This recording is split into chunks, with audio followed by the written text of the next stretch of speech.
আজ সকালটা শুরু করছি ফুল দিয়ে। দেখো কত রকমের কালারিং ফুল এখানে আছে। সব ফুলের আমি নাম জানি না। নয়নতারা, এটা হলো নাকচাপা, আর এটার নাম আমি ঠিক জানি না। আর বোগেনভেলিয়া আছে, বোগেনভেলিয়াই হবে এটা। যাই হোক, হ্যালো ফ্রেন্ডস, গুড মর্নিং। কেমন আছো তোমরা সবাই? আশা করছি তোমরা সবাই অনেক ভালো আছো, আর আমি অনেক ভালো আছি। অনুরাধা ব্লগে তোমাদের স্বাগত। এখন বাজে সকাল 10টা। আমি ব্রেকফাস্ট নিয়ে বসে গেছি। দেখো দুধ আর কর্নফ্লেক্স। গতকাল রাত থেকেই ভাবছিলাম যে তোমাদেরকে একটু কপিলমুনি আশ্রমটা ঘুরে দেখাই। তাই ভাবছি কী করি 11:30টার সময় বেরিয়ে পড়লাম। ভাইকে বললাম, ভাই একটু নিয়ে যাবি আমাকে? ও বললো, দিদি কোথায় যাবি? আমি বললাম কপিলমুনি আশ্রমটা আমি আজকে ঘুরিয়ে দেখাবো তোমাদেরকে। তো এই দেখো আমরা আশ্রমের রাস্তায় চলে এসেছি। বিরাট বড় প্রাচীর, অনেক বড় প্রাচীর। এটা অনেকটা এরিয়া নিয়ে আশ্রমটা আর কি। দেখো প্রায় আমরা চলেই এসেছি আশ্রমের গেটের কাছাকাছি।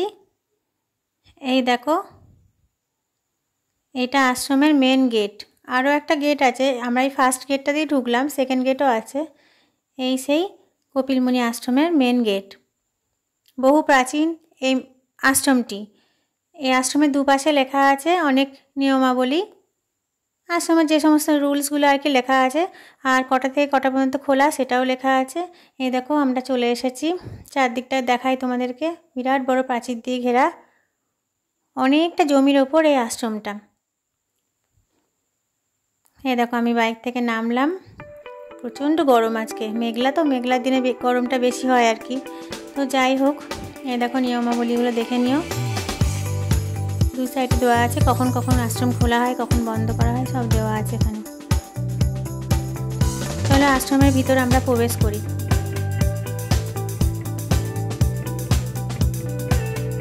এই সেই কপিলমুনির আশ্রম। কপিলমুনির আশ্রম জানতে বেশিরভাগ সবাই জানে যে রাজস্থানে একটা আছে আর গঙ্গাসাগরে একটা আছে, কিন্তু অনেকেই জানে না যে পূর্ব বর্ধমানে পূর্বস্থলীতে কপিলমুনির আশ্রম আছে। এই আশ্রমটা বহু পুরানো আশ্রম। দেখো আশ্রমের ভিতরে প্রবেশ করছি আমরা। ভাই আগে যাচ্ছে, বাইকটা একটা সাইডে রাখবে বলে। বিশাল এরিয়া নিয়ে এই আশ্রমটা, গাছগাছটাই ভরা পুরো আশ্রমটা। তোমরা যদি কেউ চাও তো, মানে যারা আর কি শান্ত শিষ্ট নিরিবিলি পরিবেশ পছন্দ করো, তারা এখানে আসতে পারো।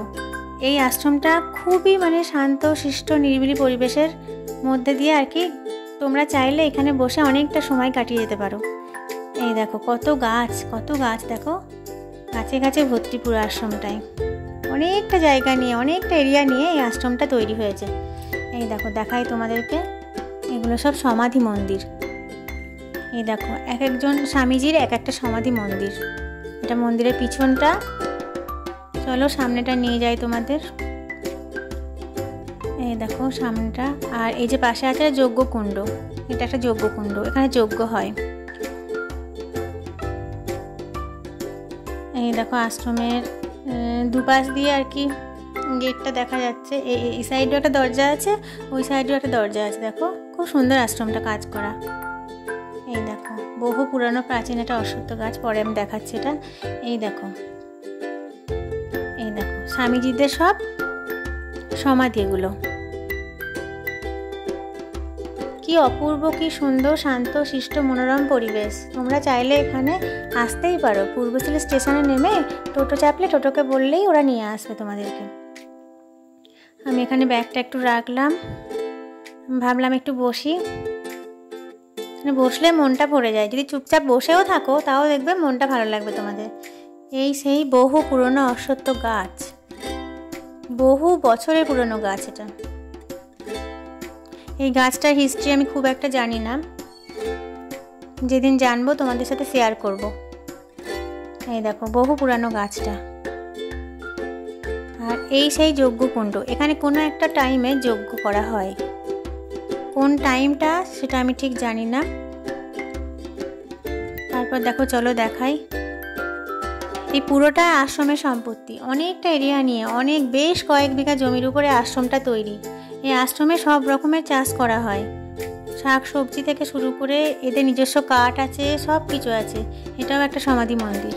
এই দেখো এগুলো সব এক একটা স্বামীজিদের সমাধি মন্দির।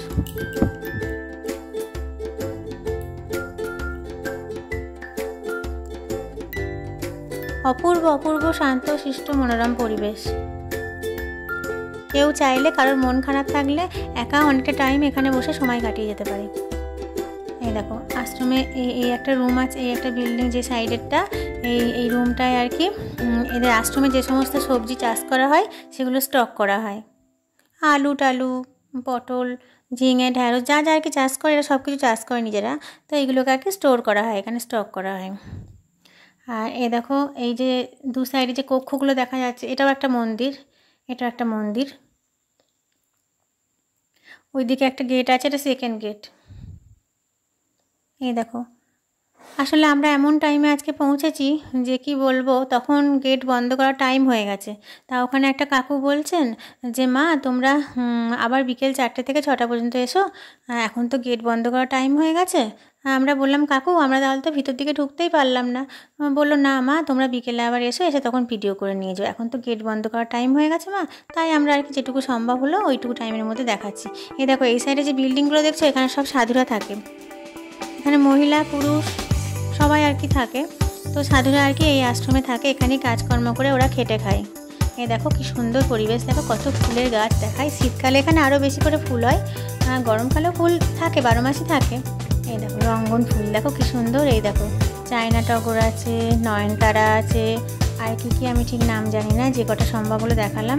তারপর দেখো গাছে কত লিচু ধরে আছে, ওই দেখো কত লিচু গাছে, দেখো অপূর্ব দেখার মতো লিচু হয়েছে ওইটুকু গাছে।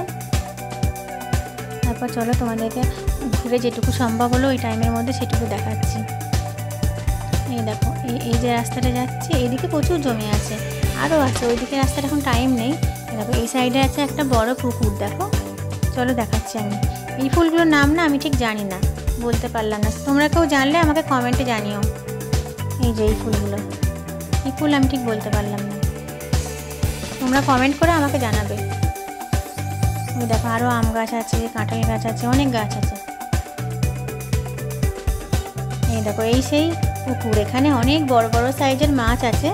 কী বলতো এখানে সবাই আর কি খাবার টাবার নিয়ে আসে, মাছকে খাবার দেয়, খাওয়ায়, আর মাছগুলো তখন উপরে উঠে আসে, বড় বড় মাছ। তা আজকে আমি তো আর খাবার নিয়ে আসিনি, খালি হাতে এসেছি, কী করে মাছ উঠবে বলো, জলের মধ্যে ভুরভুরি কাটছে, কিন্তু মাছ তো আর উঠবে না, মাছকে খাবার দিলেই বড় বড় মাছ লাফিয়ে ওঠে, তখন সবাই এর পিকচারটা নিয়ে নেয়। কিন্তু আজকে যাই হোক আমি ফাঁকা হাতে এসেছি তো, তাই তোমাদেরকে আর মাছটা দেখাতে পারলাম না। দেখো জলটাও খুব সুন্দর, কাঁচ জল। অনেকটা এরিয়া নিয়ে আশ্রমটা, এইটুকু নয়, আরও অনেকগুলো রাস্তা আছে এদিক ওদিক যাওয়ার। ওই যে ওই সাইডেও দেখো সবাই আর কি থাকে, স্নান টান করে, টয়লেট এসব আছে, অনেক কিছু আছে। এরা নিজেরাই সব কিছু চাষ টাস করে আর কি। এই যে জায়গাটা দেখাচ্ছি, এখানে কাঠ স্টক করে রাখা আছে, এই কাঠটাও এদের আশ্রমেরই গাছের কাঠ, মানে সমস্তটা আর কি আশ্রমের ওপরই চলে, না আশ্রমের মধ্যেই সব কিছু আছে, শাক সবজি থেকে শুরু করে ধান চাষ করা হয়, গম চাষ করা হয়। তারপর এই যে কক্ষগুলো দেখছো, এই কক্ষগুলো সব সাধুরা থাকে। আর ওই পিছন দিকে যে বিল্ডিংটা হালকা দেখা গেল গেরুয়া কালারের, ওইটা আর কি গোশালাটা আজকে আমি নিয়ে যাওয়ার টাইম হয়নি, ওই জন্য পিছন থেকে একটুখানি দেখালাম। আর আরেকদিন এসে আমি গোশালাটা আর মন্দিরের ভিতরটা তোমাদেরকে দেখিয়ে যাব। মন্দিরের ভিতরটা ঢুকতে পারলাম না, 12টা বেজে গেছে তো, মন্দির বন্ধ হয়ে গেছে, কি করা যাবে। এই দেখো কত গাছটা দেখো, অনেক গাছ। তো গেট বন্ধ করে দেবে বললো, সেই জন্য ভাই আবার বাইকটাকে স্টার্ট করছে বাড়ি ফিরবো বলে। আর যেটুকু সম্ভব হলো সেইটুকুই দেখালাম তোমাদের। এই দেখো ওই যে ট্রাকটা দেখছো, ওই ট্রাকটা এদের নিজস্ব ট্রাক, ওটা চাষ করে আর কি, জমি চাষে যাই হোক করে। এই কাঁঠাল গাছ আছে, অনেক কিছু গাছ আছে, আরও অনেক গাছ আছে, আমি সব গাছের নাম জানি না। যাই হোক মোট কথা এত সুন্দর শান্তশিষ্ট একটা মনোরম পরিবেশ, তোমরা চাইলে আসতে পারো, এসে এখানে ঘুরে যেও, তোমাদের ভালোই লাগবে, আশা করছি তোমাদের ভালোই লাগবে। বন্ধুরা আশ্রম থেকে ফিরে, মানে আমরা বাড়ি ফিরিনি আজকে, আশ্রম থেকে মাসি ফোন করেছিল, তো আমরা মাসির বাড়ি চলে গিয়েছিলাম, ওখানে দুপুরে খাওয়া দাওয়া করেছি, সেই জন্য লাঞ্চটা তোমাদের সাথে শেয়ার করতে পারিনি। মাসির বাড়ি থেকে বাড়ি ফিরেছি বিকেল 5টা, বাড়ি ফিরে একটু ঘুমিয়ে পড়েছিলাম, তো ঘুম থেকে উঠে দেখি সন্ধ্যে 7টা বেজে গেছে। তা আমি ভিডিওটা আর বেশি দূর বাড়াবো না, এখানেই শেষ করব। তো যাওয়ার আগে একটা কথাই বলবো, যদি আমার ভিডিওটা তোমাদের ভালো লেগে থাকে তো আমার ভিডিওতে একটা লাইক দেবে, কিছু বলতে আমাকে কমেন্ট করবে, কমেন্ট করে জানাবে, আর 5 জন বন্ধুর সাথে আমার চ্যানেলটাকে শেয়ার করবে, আর যারা আমার ভিডিওতে নতুন আছো তারা আমার চ্যানেলটাকে সাবস্ক্রাইব করবে। টাটা।